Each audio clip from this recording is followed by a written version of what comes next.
Ariu që jeton në një familje si kur tjetë fëmia e tyre. Ju do të mbanit një ari në shtëpi që të jetoj si kur tjetë fëmia juaj? Tashmë, ky ari është bërë gjigant, 2 metra i gjatë.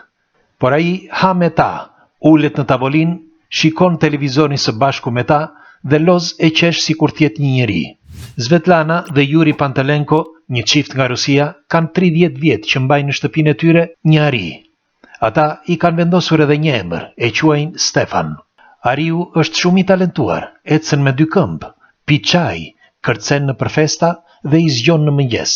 Një ari i tillë të vret në sekond, por çifti është shumë i sigurt për Stefanin. Madje thonë se nuk është as pak agresiv, sepse e kanë testuar prej vitesh.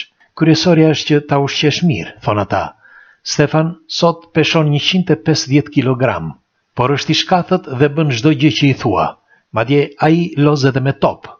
Të mbash një ari në shtëpi ka një kosto shumë të lartë, por Yuri dhe Svetlana nuk kanë probleme ekonomike. Madje ata kanë adoptuar edhe kafshë të tjera. Ju do ta mbanit një përbindësh si ky në shtëpinë tuaj?